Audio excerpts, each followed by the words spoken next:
Turkey has positioned itself as a key mediator in some of the world's most complex crises, from Gaza to Syria to the Black Sea and beyond. Today, on the sidelines of TRT World Forum 2025, we spoke with the Turkish Deputy Foreign Minister, Mr. Yilmaz, about Syria, the post war Syria, and the future of its people. Thank you so much for taking the time, Your Excellency. My question now is about Syria. How is Ankara envisioning the framework of recreating a perfect situation? Or doesn't have to be perfect, but a proper situation for the Syrian people after long years of conflict. How does Ankara envision the future of Syria in terms of, for example, the safe return of refugees, stability, infrastructure? First of all, we have to remember that. So Syria as a country is quarter the size of Turkey, and the problem in Syria really affected every single cell of the world. So meaning that the far right increased because of Syria. The governments changed because of Syria. Humanitarian crises have been experienced because of Syria. So that's why. And ISIS terrorism destroyed the world from Syria. So that's why nobody has luxury. Now, today, the world does not have luxury to have unstable Syria. Otherwise, the consequences will be even worse. Because after 13 years of civil war, Syria now has hope, and this hope has to really continue. Otherwise, when people really lose this hope forever, so then it would be impossible to really contain the problems arising from Syria. So this is the worst case scenario. So the scenario of vortex, if you like. So, and it will really pull all of us, all the regional countries into this vortex, and that will turn into a global problem. So I think we have to remember this, because this is the, as I said, worst case scenario. So having said that, Turkey's vision, having experienced all those problems, terrorism, migration, rise of far right inside Turkey, and anti-immigration feelings that really is not very familiar to Turkey.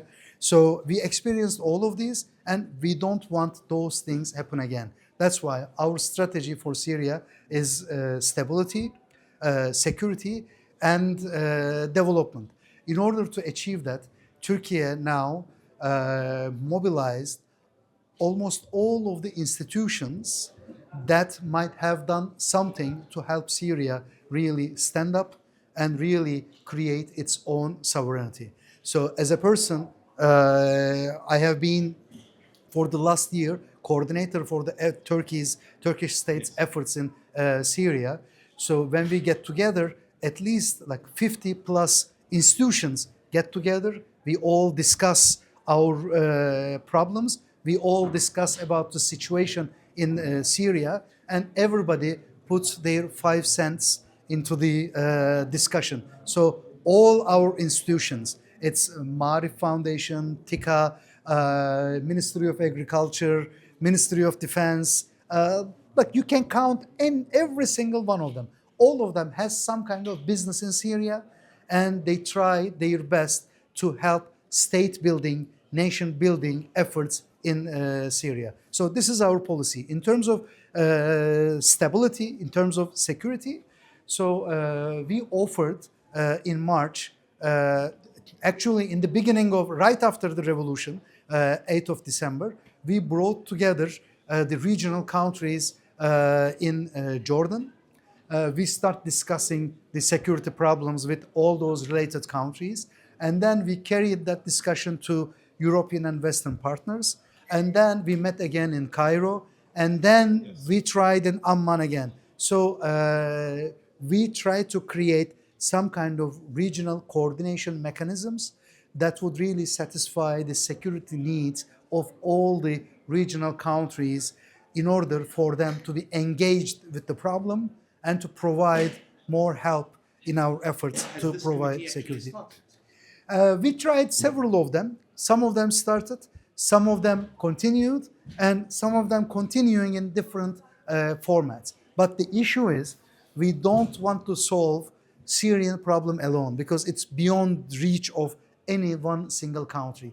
But we communicate with our regional partners, so Jordan, Saudi Arabia, Qatar, Lebanon, Iraq, and we get together and we address the real problems. We ask all these countries, what is your concern? Like my concern is very clear. My concern is terrorism, border security, immigration. So these problems and drugs, of course, narcotics. Yes. So, but some countries have narcotics as primary problem. So, or some countries terrorism, like in Iraq, the main problem is terrorism. So in some Gulf countries, the main problem is narcotics. So we all get together and we discuss these problems and we try to solve these problems with Syrian government.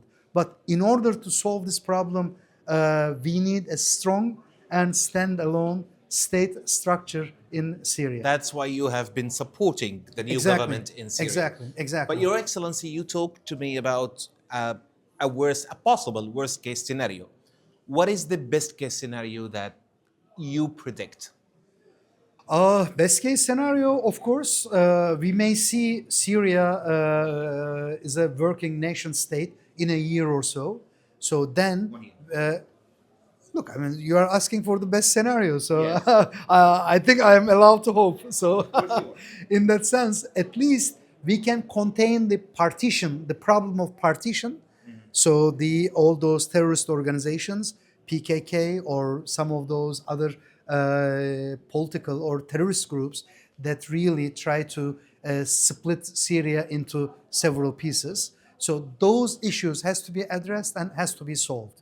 So that's why some kind of deal about Syria's security, Syria's territorial integrity would really the beginning of the solution. So once we get together with the regional countries and agreed on this, and I think we are close to that, so the rest would be solved because Syria has serious problems, sanctions, economic problems, security, terrorism, partition. So, but all of them goes back to one country, that's Israel, because Israel doesn't want to see a stable Syria. If Israel changes its position, and we are hoping that that will happen, that's why especially Americans are very active on the ground to really bring Israel to this rational position that to really explain them stable Syria is also good for their national interest.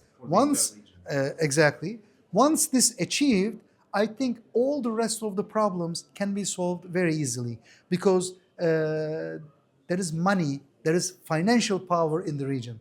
Several countries want to invest in Syria, and Syria has human resources. Syria has people all around the world, millions of people all around the world, and the best part of it's, I mean, we cannot pray for this, but the good side of this whole problem is now Syria has universal and very well educated, trained people all around the world. They have any kind of people that can do anything inside the country. So they have human resources, countries have financial power to invest, and Turkiye and other countries would really help on security, construction, infrastructure. So everything is ready. So the only thing that's not ready is that feeling of instability and Israel's policy of export of instability in the region, because they have like strategy of instability, so they don't know how to live with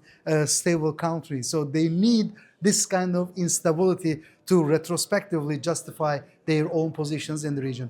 Once that problem is solved, and I do believe that will be solved, especially after the ceasefire in Syria, in Gaza, sorry. We are hoping that we may really have very fast move in Syria. So we need that momentum. We have that hope, and not only hope. As Turkey, we will put our full energy and full effort behind Syria to achieve this. So how does Turkey view this broader realignment, since that there is actual normalization from the Gulf to everywhere, every country in the region with the new Syrian government? But you yourself just said that Israel is one of the main issues. How can this issue be overcome since Israel does not actually talk to any country in the region? They don't have normalization anymore in the country. They don't maintain a good relationship. Look, as I said, I mean, Israel has to be normalized. So the problem in the region is Israel continue to be an abnormal power in the region, and that's why really many problems emanates from Israel's this idea of self-exaggeration and their sense of that's their sense of entitlement, because they are not a normal state because they don't pay the price. As Turkey or other countries, when you move forward with something, you pay the price, either good or bad. You win or you lose. You pay the price. Israel doesn't pay the price. So, but now they reach to a certain point. So they really now they lost their 80 years of investment in PR mechanisms. They lost all that the ethical, moral supremacy. They lost many things in the last 2 years. So they live in a delusional world, but you cannot live this delusional world forever. So they have to come to a rational position. I think they will. They will. I cannot, of course, discuss all the details, but you're hopeful. let's not only hopeful, but also educated guess. I mean, Yes. Well, we are all hopeful, Mr. Minister, and thank you so much. But one last word: Syria, after the revolution, chose to be a normal state. That's why things go fast on behalf of Syrian state. In the So right as opposed to direction. Israel is trying to be an abnormal state, and Syria is trying to turn itself into a normal state. I think that is the difference. So that's why Syria's problems, I do believe, will be solved more easily. Or let's say it's not going to be very easy, but it will be solved happily. That's the hope. Thank you so much for taking the time to speak to TRT World, Mr. Minister.